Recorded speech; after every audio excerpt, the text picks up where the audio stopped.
Vamos lá. A síndrome de Tomé. Esse é o nosso assunto hoje. João capítulo 20, versículo 24, que diz assim: Ora, Tomé, um dos 12, chamado Dídimo, não estava com eles quando veio Jesus.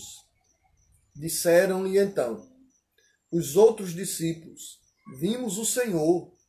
Mas ele respondeu: Se eu não vir nas suas mãos o sinal dos cravos, e ali não puser o dedo, e não puser a mão no seu lado, de modo nenhum acreditarei. Vamos orar? Santo Deus, em nome de Jesus, toma as nossas vidas em tuas mãos, pois sem ti nada podemos fazer. Fala ao nosso coração, em nome de Jesus. Amém.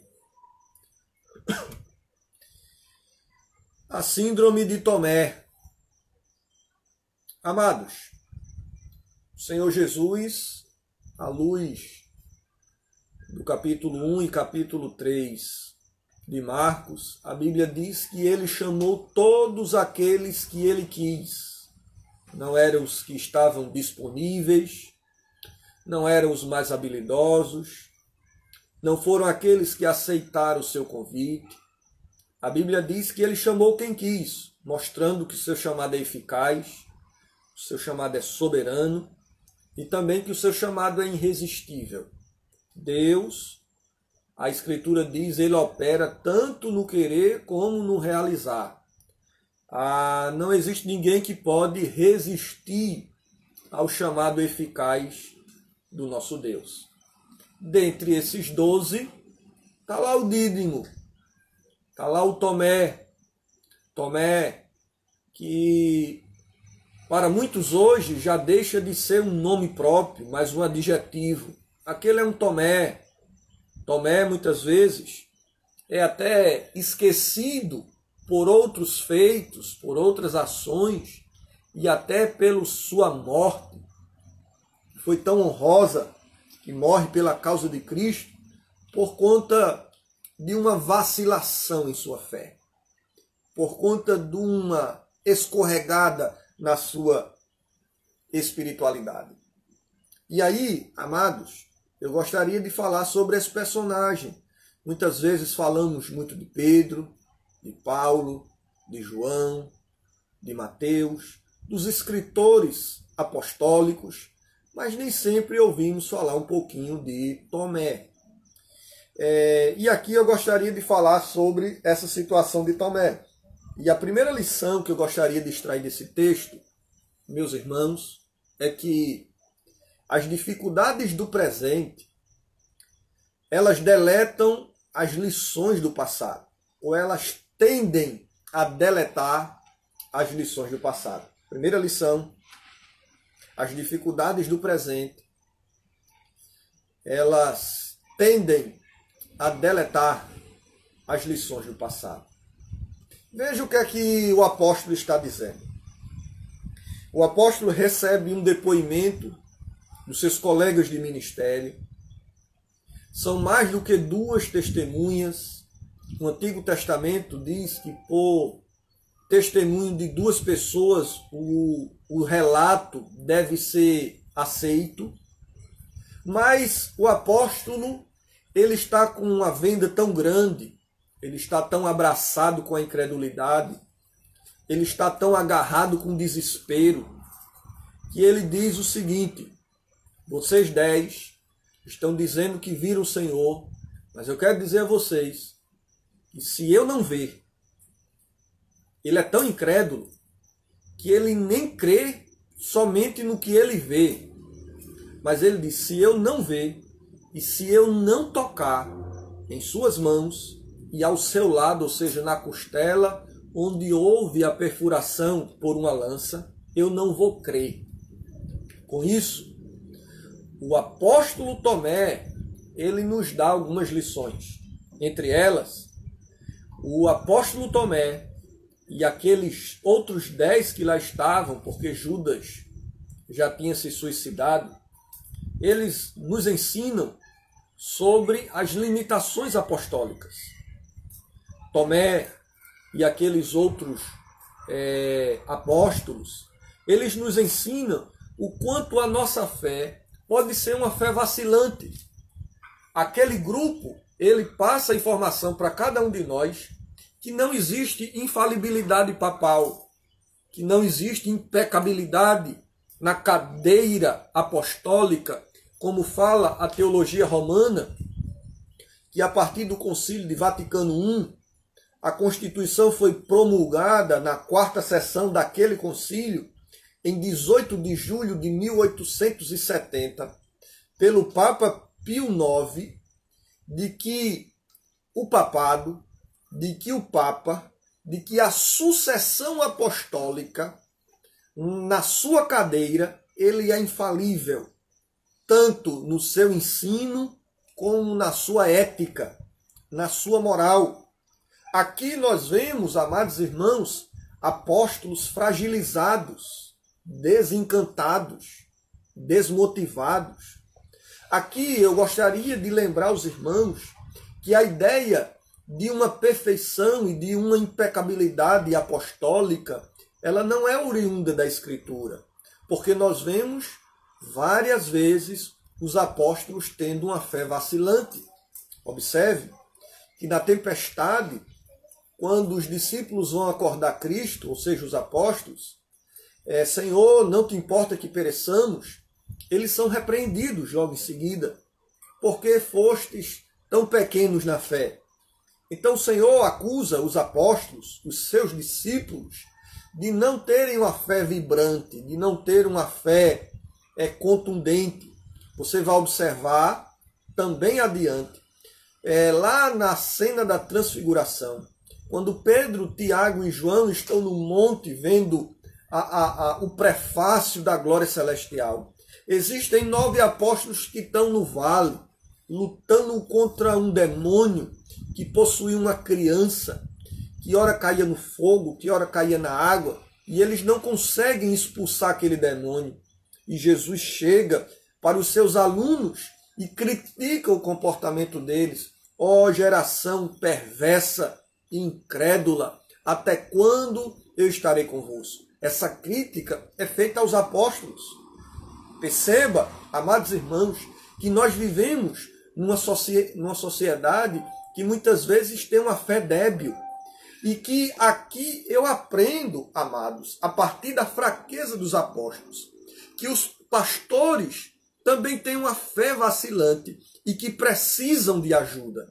Com isso eu quero tirar toda aquela ideia que existe também no meio evangélico, ou em uma ala do seu evangélico, que pastores são apóstolos, que pastores têm uma sucessão apostólica, são iguais a Pedro, a João, iguais aos 12. Nós não temos mais apóstolos.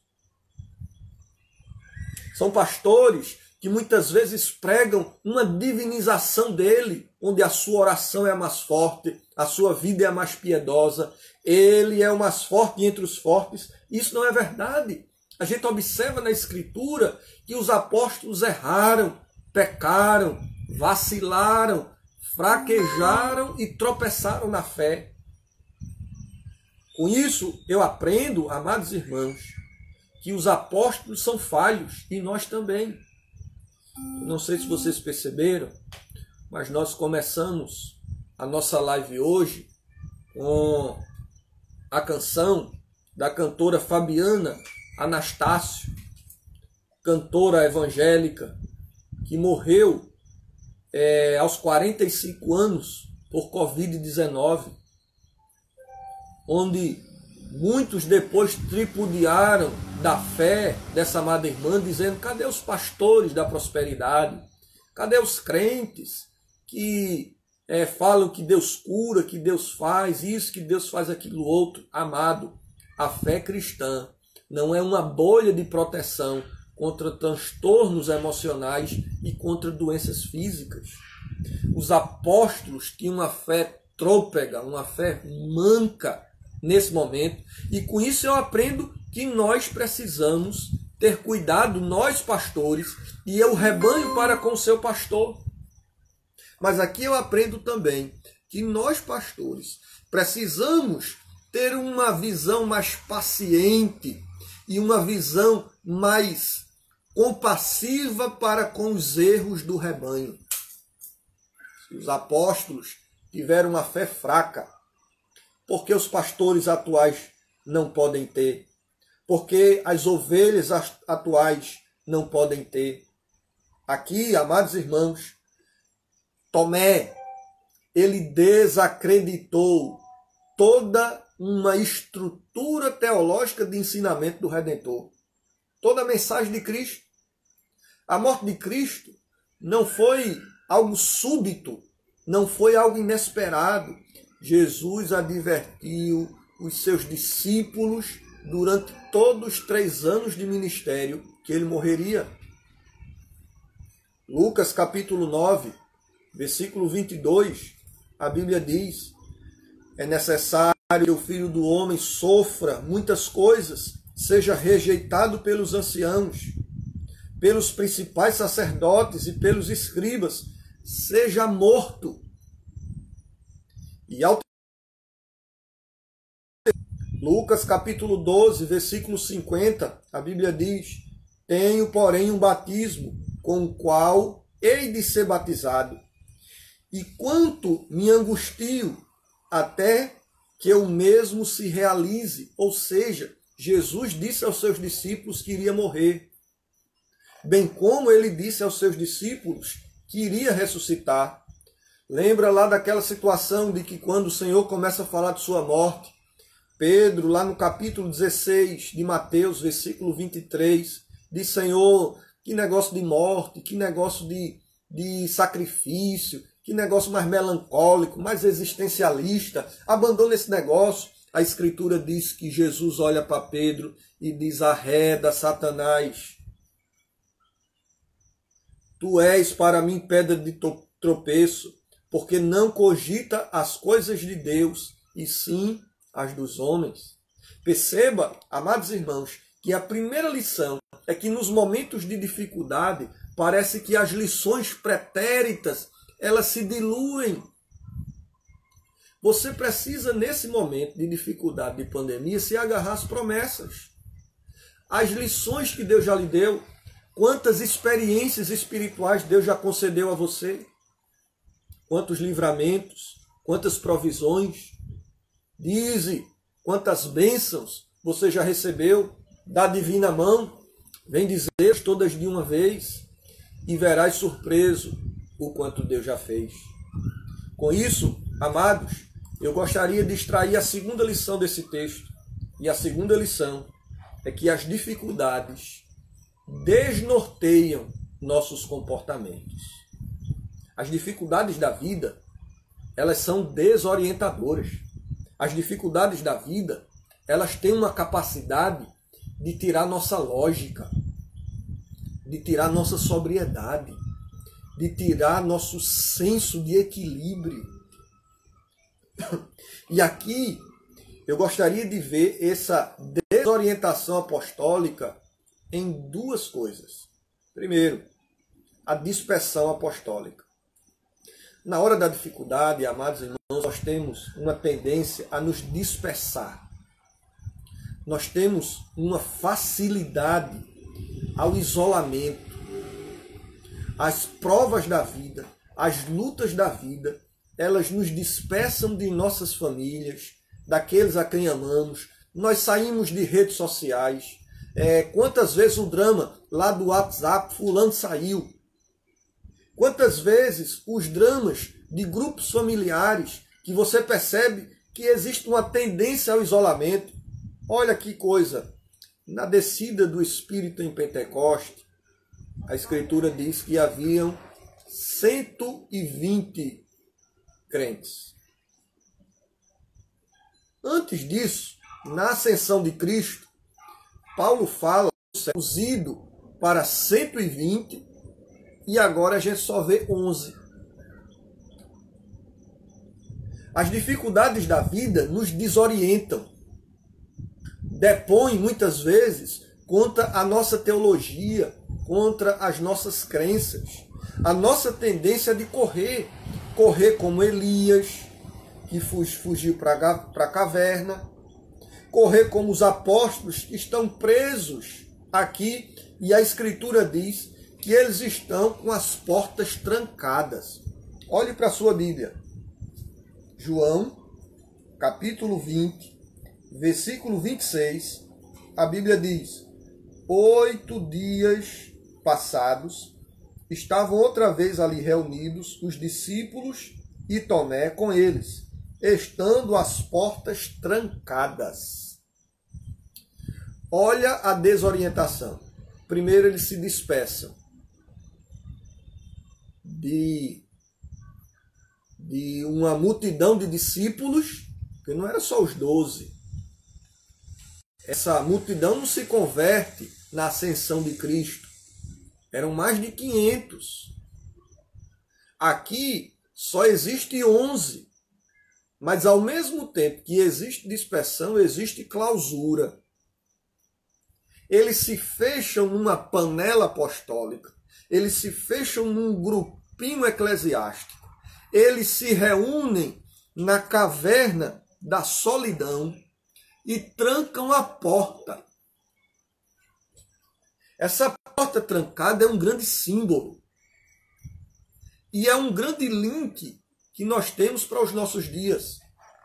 Quantas das nossas portas estão trancadas hoje?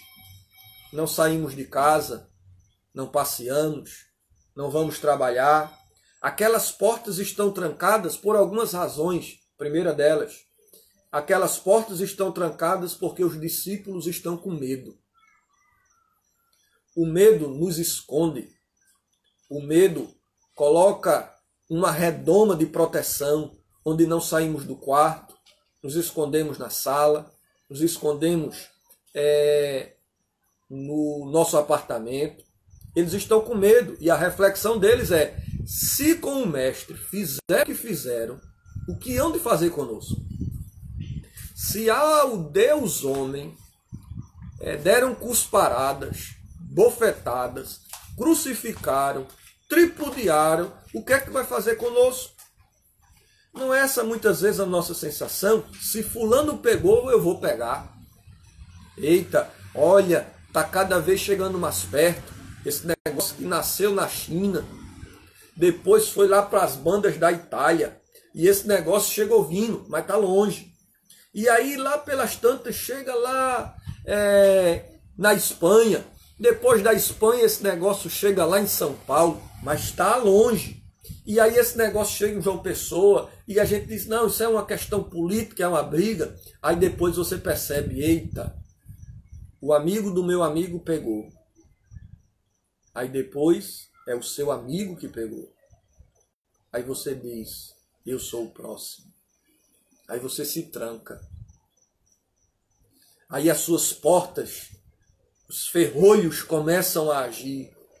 A neurose começa a convidar você a ter asepsias exageradas, a comportamentos neuróticos, a falas desesperadoras. E aí você lava o que se não deve lavar. Você começa a ter uma preocupação do solado do seu sapato até o fio da cabeça. Uma vez eu estava conversando com alguém e ele tinha barba. Eu disse: você tirou a barba? Ele disse: foi, é por conta do vírus. E aí eu fiquei pensando assim: puxa vida, se ele tirou por conta, a barba tirou por conta do vírus, o que é que ele vai fazer com o cabelo da cabeça? O que é que ele vai fazer agora com o dos braços? Isso cria numa neurose desenfreada. E aí nessa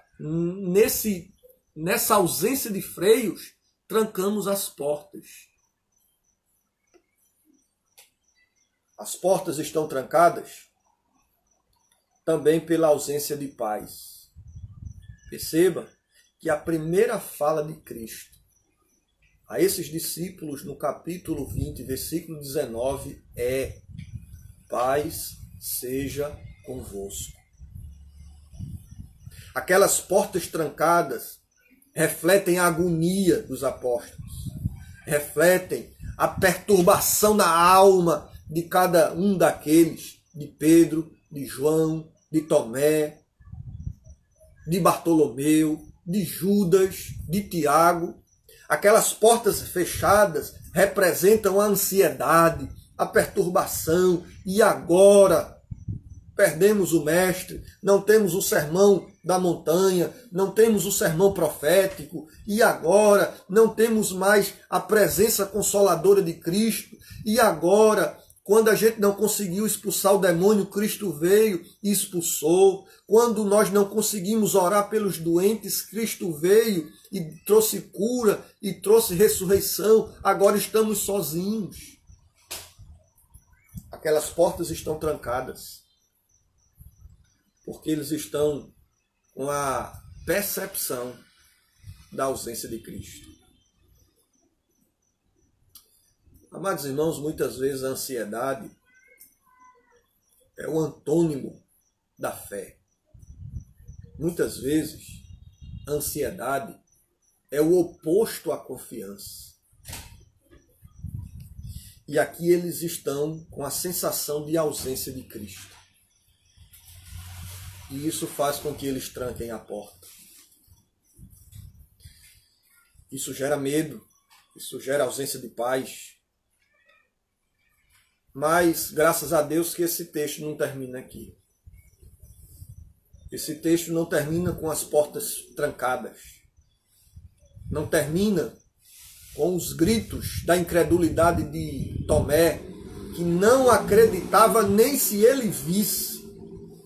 Poderia ser um holograma, uma visagem, poderia ser um surto psicótico, um traço de esquizofrenia, onde vendo alguma coisa, ele não acredita nem nisso, nem se ele visse, ele quer tocar.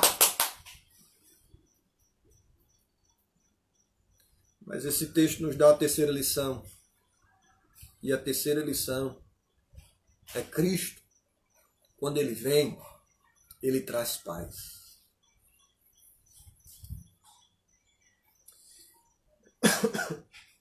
Olha comigo o versículo 26.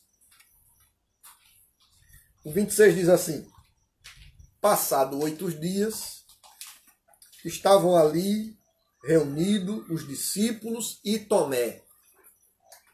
Com eles, estando as portas trancadas, veio Jesus, pôs-se no meio e disse-lhes: paz seja convosco.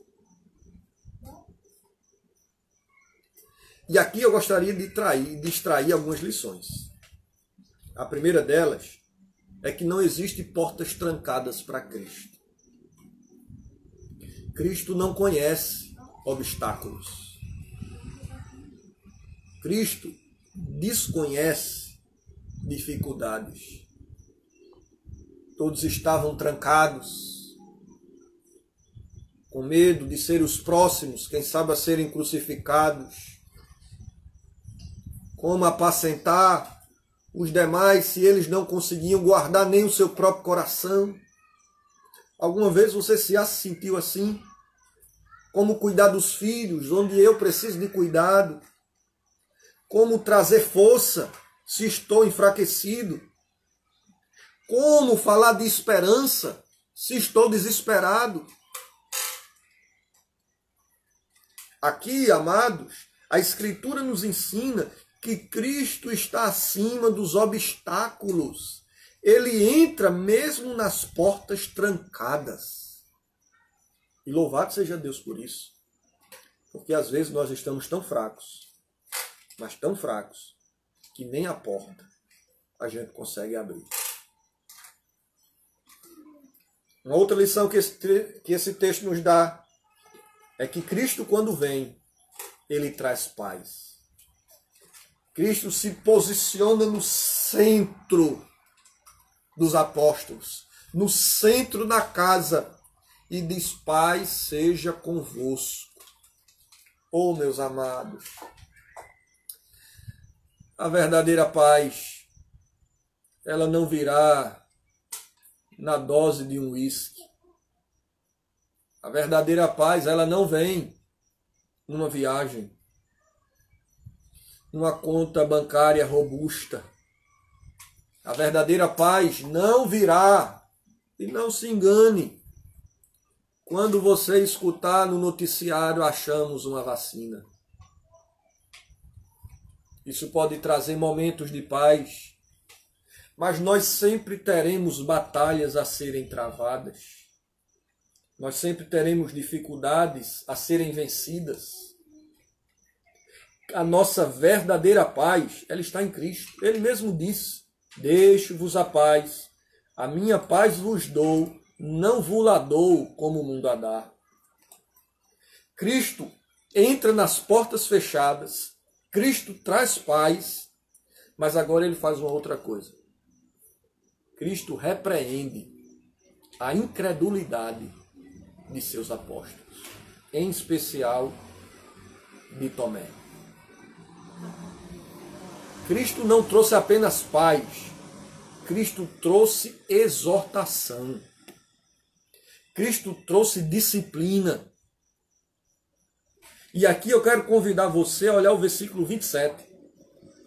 E o 27 diz: e logo disse a Tomé: põe aqui o dedo e vê as minhas mãos. Chega também a mão e põe no meu lado. Não sejas incrédulo, mas crente. Aqui, amados irmãos, Cristo repreende a fé vacilante de seu apóstolo, de seu discípulo, mostrando que ele conhece as nossas falas e os nossos pensamentos. Olha que interessante. No versículo 25, 8 dias passados, Tomé disse: eu não vou acreditar em vocês não. Vocês devem estar delirando. Vocês estão vendo visagem. Eu só acredito se eu tocar. E o que é que Cristo faz? Toque. Cristo mostra que ele conhece os nossos pensamentos. Porque às vezes, amados irmãos, nós expressamos uma fé, mas é uma fé maquiada, é uma fé externa. Nosso coração está ansioso, a nossa vida está perturbada, a irritabilidade ela é frequente, visível em nossa fala, em nosso comportamento, mas às vezes dizemos aos outros: está tudo bem. Não está bem, e Deus sabe disso. E Deus chama você e diz assim: toque aqui e veja. Deus conhece as nossas falas e comportamentos incrédulos. E Deus também, amados irmãos, repreende a incredulidade dele, confrontando aquela fé vacilante. E chega para Tomé e disse: Tomé, não seja incrédulo, não seja um ateu prático. Porque às vezes nós somos teístas em nossa teologia, às vezes nós temos uma teologia muito bem desenhada, mas na hora do vamos ver, na hora, amados irmãos, dos conflitos, a nossa fé às vezes se comporta como uma fé ateísta, como se Deus não fosse soberano, como se ele não fosse rei, como se ele não fosse bondoso, como se ele não tivesse percebendo essas questões. E aí Cristo exorta Tomé, dizendo: Tomé, não seja incrédulo. Crentes também têm episódios de incredulidade. Os mais piedosos também vacilam.